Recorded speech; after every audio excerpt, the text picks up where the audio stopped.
चलिए आज मध्य प्रदेश के जनांकीकी का विश्लेषण देखते हैं। विश्लेषण देखते समय आपको दो बातें पर ध्यान रखना है। पहला, भारत की जनगणना से तुलना, और दूसरा 2001 की जनगणना से तुलना 2011 की। एक हमारा काम होना चाहिए, इससे भारत की और मध्य प्रदेश की जनसंख्या का सामाजिक संरचना पता चलेगी, विश्लेषण प्रस्तुत होगा। मध्य प्रदेश को देखते समय आपको पहले उसके भौगोलिक क्षेत्र देखने हैं कि सतपुड़ा मैकल श्रेणी कहाँ पर है, उसमें जनजातियाँ निवास करती है, तो जनजातियाँ में लिंगानुपात अधिक होगा तो जनसंख्या घनत्व घट जाएगा। मालवा के पठार पर जाओगे तो वहाँ पर सघन जनसंख्या रहेगी, बड़े महानगरों में जनसंख्या केंद्रित मिलने का प्रयास करेगी। वहीं पर जाओगे तो बड़े महानगरों में साक्षरता दर अधिक मिलेगी, पिछड़े क्षेत्रों में साक्षरता दर कम मिलेगी।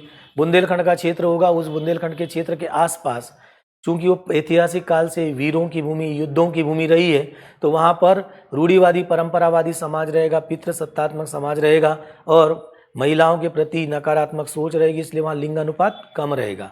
जनजाति क्षेत्रों में लिंगानुपात अधिक, बुंदेलखंड के क्षेत्र में लिंगानुपात कम, महानगरों में साक्षरता दर अधिक, ग्रामीण क्षेत्रों में साक्षरता दर कम, जनजाति क्षेत्रों में साक्षरता दर कम, पहाड़ी क्षेत्रों में जनसंख्या घनत्व अधिक, मैदानी क्षेत्र में जनसंख्या घनत्व अधिक और पहाड़ी क्षेत्रों में जनसंख्या घनत्व कम मिलेगा। बस ये इस प्रकार का एक सिनारियो दिमाग में रखो, कौन जिला कहाँ पर है, जिले का स्ट्रक्चर आपके समक्ष है। अब आराम से आप तुलना करके अंदाजा लगा के भी बना लोगे, तो प्रयास करते हैं अंदाजा लगा के बनाने का। ठीक है, चलते हैं जल्दी जल्दी। मध्य प्रदेश का मानव संसाधन का आपके पास में आपकी पुस्तक जो मध्य प्रदेश हिंदी ग्रंथ अकादमी की है, उसके पेज नंबर, अगर मोटी पुस्तक है तो उसके 382 नंबर के पेज पर मानव संसाधन लिखा है। 423 नंबर पर मानव संसाधन लिखा है। और जिनके पास में वो पहले की केवल पीटी वाली मध्य प्रदेश हिंदी ग्रंथ अकादमी की मध्य प्रदेश की बुक होगी तो उसमें पेज नंबर 68 पर मानव संसाधन लिखा है, वहां से देखना शुरू करते हैं। 2011 के अंतिम आंकड़े जल्दी से देखो। मध्य प्रदेश के 2011 के अंतिम आंकड़े में आपको एक और बात करनी है जो बड़ी महत्वपूर्ण है, ध्यान से देखो। ये एक विश्लेषण और अच्छे से याद रखो, पहले सोचते हैं यहाँ पर, ठीक है, इसको अलग लेते हैं और हर बार ऐसा सोचते आना चाहिए, ठीक है। विश्व क्षेत्रफल का, हो सके तो अपनी कॉपी में लिख लो, विश्व क्षेत्रफल का कितना परसेंट भारत के पास?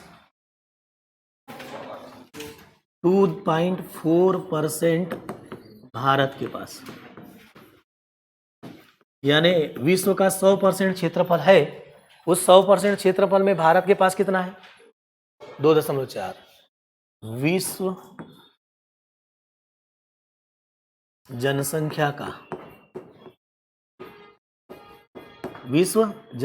का 17.6% हमारे पास है, भारत के पास। कहने का तात्पर्य क्या? जितना क्षेत्रफल है उतनी ही जनसंख्या होनी चाहिए थी भारत की। तो हम कहते कि भारत में समान ढांचे पर हम चल रहे हैं। यहाँ पर हमारे पास क्षेत्रफल इतना सा है और जनसंख्या इतनी है। विश्व जनसंख्या की 17.6% हम रखे और क्षेत्रफल कितना सा है? 2.6। इसका मतलब निष्कर्ष क्या निकला? सघन जनसंख्या का क्षेत्र। हमारे यहाँ जनसंख्या क्या होगी? सघन जनसंख्या का क्षेत्र। अब सघन जनसंख्या का क्षेत्र है और हमारे पास 2001 में जनसंख्या घनत्व कितना था? 325 था। 2011 में जाकर के 382 हो गया। तो अब 2021 आएगा, 2021 में जनसंख्या घनत्व 382 से क्या होगा? अधिक ही होगा, क्योंकि क्षेत्रफल नियत है और बढ़ते क्या जा रही है? जनसंख्या बढ़ती जा रही, तो वो आगे बढ़ने वाला मिलेगा, यानी 382 से क्या होगा? अधिक होना ही है, होगा कि नहीं? अब जनसंख्या घनत्व भारत में मैदानी क्षेत्र में अधिक रहेगी, पहाड़ी क्षेत्रों में कम रहेगी। गंगा के मैदान में सारे सघन जनसंख्या के क्षेत्र मिलेंगे, राज्य मिलेंगे। जनसंख्या घनत्व अधिक वेस्ट बंगाल में, बिहार में, उत्तर प्रदेश में, दिल्ली में मिलेगी कि नहीं? और इधर केरल में भी मिलेगी जहां पर मैदान होगा, हमको पता। ये वाला पहला हमारा विश्लेषण था जो विश्व के साथ था। अब दूसरा विश्लेषण देखते हैं भारत का। भारत के कुल क्षेत्रफल, भारत के कुल क्षेत्रफल कितना है? 3287,263 में से 308,245 वर्ग किलोमीटर है ना। 3287,263 वर्ग किलोमीटर में से मध्य प्रदेश के पास कितना है? में से मध्य प्रदेश का क्या क्षेत्रफल कितना है? 308,245 वर्ग किलोमीटर है ना। अब 308,245 वर्ग किलोमीटर है, जो भारत के कुल क्षेत्रफल का 3 दाम 30 होता, 10 गुना नहीं है, 9.38% है। कितना परसेंट? 9.38% हमारे पास क्षेत्रफल है किसका? भारत के कुल क्षेत्रफल का। मध्य प्रदेश के पास कितना है? 9.38। इतना क्षेत्रफल को निकालोगे तो कितना परसेंट हो रहा है? ये बराबर 9.38%। कुछ समझ में आ रही बात है? अगला, भारत के कुल जनसंख्या। भारत की कुल जनसंख्या कितनी है? 121 करोड़ में से मध्य प्रदेश की कुल जनसंख्या 121 करोड़ में मध्य प्रदेश में केवल 7 करोड़ लोग हैं। कितने करोड़? 7 करोड़। अब 7 करोड़ जो है 121 करोड़ का कितना प्रतिशत? 5.99% है। मतलब देखो, मध्य प्रदेश के पास भारत के क्षेत्रफल का अधिक हिस्सा है। हिस्सा कितना है? 938। क्षेत्रफल का कितना हिस्सा? 938। लेकिन जनसंख्या का हिस्सा 9.83 नहीं है, यानी सॉरी, मध्य प्रदेश का क्षेत्रफल में परसेंटेज कितना है? 9.38%। लेकिन जनसंख्या में परसेंटेज कम है। इसका क्या निष्कर्ष निकला? सघन जनसंख्या नहीं बल्कि मध्यम जनसंख्या, यानी मध्यम जनसंख्या का क्षेत्र होगा। कैसा? मध्यम जनसंख्या का क्षेत्र, अर्थात हमारा जनसंख्या घनत्व। क्या भाई? मध्य प्रदेश का क्या जनसंख्या घनत्व? सोचो, इसका कितना था भारत का 2001 में? 2001 में कितना था? 325। तो हमारे पास था 196। यहाँ 2011 में कितना हुआ? 382। हमारा हुआ 236। मतलब देखो, हम ये कहना चाह रहे हैं कि 382 से कम ही रहेगा। क्यों रहेगा? क्योंकि परसेंटेज देखो कितना आ रहा है। कितना? विश्व क्षेत्रफल का 2.4%, जनसंख्या का 17.6%। इसके कारण जनसंख्या घनत्व तो कितना पहुंचा? 382 ना। भारत के कुल क्षेत्रफल इतना क्षेत्रफल हमारे पास, अर्थात 9.3%। जनसंख्या उतनी नहीं है। कितनी? 9.3। अगर 9.38% होती तो हमारा जनसंख्या घनत्व 382 हो जाता। कितना हो जाता? लेकिन हमारा 9.38% की तुलना में जनसंख्या कितनी है भारत की? 5.9%। इसलिए जनसंख्या घनत्व 382 से घट के 236 है। इसका मतलब मध्य प्रदेश में जनसंख्या कम है, क्षेत्रफल ज्यादा है। लेकिन क्षेत्रफल ज्यादा है तो क्या करोगे? पहाड़ी क्षेत्र बहुत है। 1% कितना है मध्य प्रदेश का? सबसे ज्यादा। लेकिन पूरे देश में क्या? 1 का प्रतिशत ना, क्या प्रतिशत नहीं, 1 का क्षेत्रफल। 1 का क्षेत्रफल कैसा है? सर्वाधिक। इसके कारण भी हमारे यहाँ पर सर्वाधिक है। क्षेत्रफल कम और जनसंख्या, क्षेत्रफल अधिक और जनसंख्या कम है। हो गया, कहानी खत्म। आगे समझ में कहानी। भारत में जनसंख्या घनत्व तो आगामी भविष्य में लगातार बढ़ता ही जाएगा। क्या होता जाएगा? बढ़ता जाएगा। चलो अब निशान मारते हैं जल्दी। भारत को देख लिए हो कहाँ कौन रहता है, बस मध्य प्रदेश भी देख लिए हो। अब भारत के साथ तुलना करते करते आगे बढ़ जाएंगे।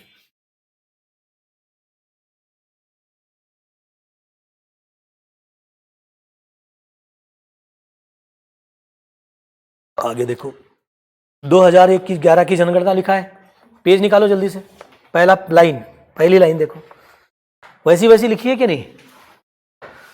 2011 के अंतिम आंकड़ों के अनुसार लिखा है कि नहीं? लिखा है अनुसार भारत की जनसंख्या 121 करोड़, कितने हैं? 121 करोड़ में, और मध्य प्रदेश की 7 करोड़, 7.26 करोड़ है ना, मिला कि नहीं? मिल गया। कुल जनसंख्या का कितना प्रतिशत? अभी लिख के आया हूं मैं 5.99। इसमें पुरुष कितने हैं? 3.76। कितने हैं? 3.76। तो महिला कितनी होगी? 3.50। तभी तो दोनों को जोड़ोगे तो 7.26 आएगा। कुछ बात समझ में आ रही है? समझ आ गई ना? जी हाँ, कभी भी आंकड़े ऐसे लिखते हैं, जैसे मध्य प्रदेश आपने लिखा कुल जनसंख्या, कुल जनसंख्या, हर जगह मैं आपको बता दूंगा कैसे लिखते हैं, बराबर है 7.26 करोड़, इतनी है ना। इसमें पुरुष कौन? पुरुष बराबर 3.76, तो महिला घटा दो, निकल आ जाएगी। महिला कितनी होगी? 3 दशमलव घटाओ, 6 में से 6 गए 0, 12 में 7 गए 5, इतनी कौन होगी? महिला होगी। समझ गए? ये एक आंकड़ा बनकर तैयार, आपका एक आंकड़ा बन गया था। हमारे पास क्षेत्रफल कितना था? 9.38। जनसंख्या कितनी परसेंट? 5.9%। ये याद रहेगा। भारत का याद है 2.4 और 17.6। क्या है आपको समझता है ना ये? हाँ जी, बस ये काम के आंकड़े। आंकड़े कैसे लिखते हैं? एक के नीचे बिल्कुल एक रहना चाहिए। ये आंकड़े एक दूसरे को दिखाते हैं। कभी भी अपनी कॉपी में छोटा सा चार्ट बनाना, इनको निकाल के, और ऐसा ही लिखना और सोचना कि कैसे आया। ठीक है, चलो पहला हो गया कुल जनसंख्या। दूसरा नंबर, बढ़ो आगे, बढ़ गए। 9.38 पर गोला मार लो, मिला कि नहीं? 9.38 मिल गया। 2011 के अंतिम आंकड़े वहीं लिखे हैं। लिंगानुपात लिखा है 2013 में जो अंतिम आंकड़े जारी हुए उसमें 931, कितना मिला? 931 मिला कि नहीं? और जनसंख्या घनत्व 236, 200, अभी 236 में दिखा के आया, 196 से बढ़ के कितना किए? 236। लिंगानुपात कितना? 931। भारत का लिंगानुपात 945। 945 किसका? भारत का लिंगानुपात कितना था? 945 की 43?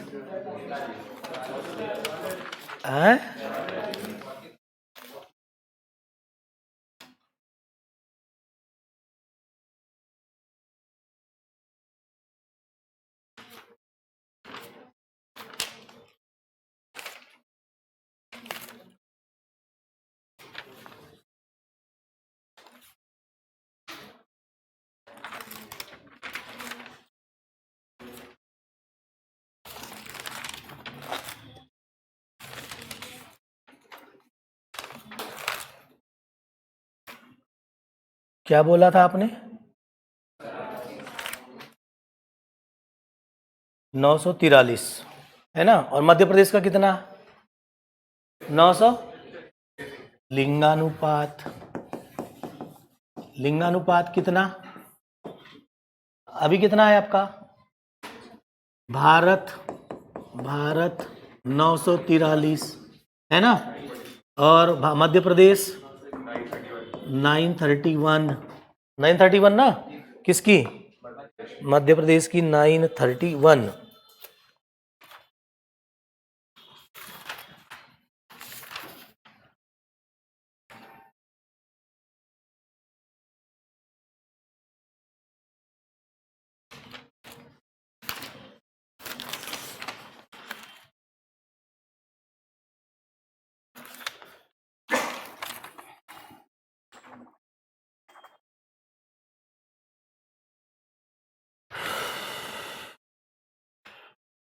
चलो आगे देखते हैं। मध्य प्रदेश की कुल जनसंख्या में पुरुष 3.50, कितने हैं? उनका परसेंटेज गोला बनाया छोटा सा उन्होंने, परसेंटेज में वो कितना परसेंट होता है, 51.79। कुछ समझ आ रहा है? अरे आपके पास में बगल में गोला बनाया, दो छोटा सा बिल्कुल ऐसे गोला बनाया देखो यहाँ, और यहाँ ऐसे लिखा है मध्य प्रदेश की कुल जनसंख्या में पुरुष का परसेंटेज कितना है, 51.7। होना चाहिए था 50-50 होना था, कितना है 51.79। क्या दिखा रहा है, लिंगानुपात कम को, 1000 पुरुष पर महिलाओं की संख्या क्या दिखाते हो, लिंगानुपात, और स्त्रियां कितनी है 48.21।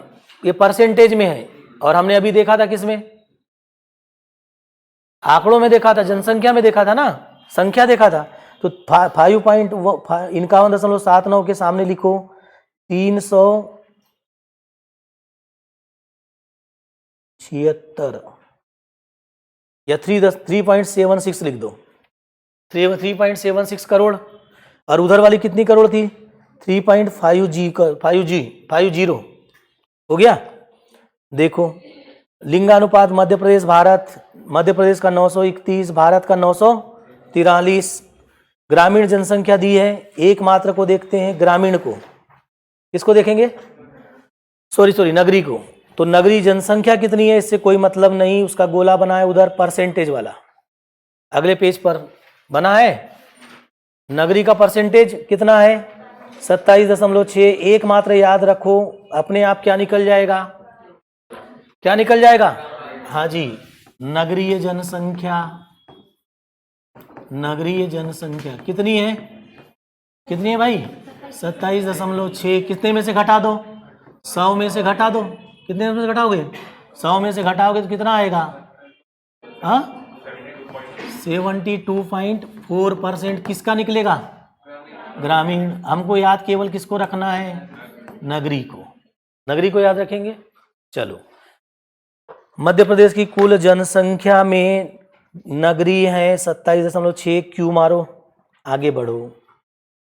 भारत और मध्य प्रदेश की तुलना, भारत में 31.2, भारत में कितनी है, तुलना दिखी क्या नहीं, अच्छा चार्ट बनाया है तो, और मध्य प्रदेश में कितनी है 27.6।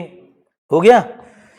मध्य प्रदेश की जनसंख्या में अनुसूचित जनसंख्या लिखा है, अनुसूचित जनसंख्या, पहले लिखिए जाति और फिर क्या लिखा है, जनजाति। इनको याद रखने की बजाय इनका परसेंटेज याद रखो, और पहले से बात हुई थी।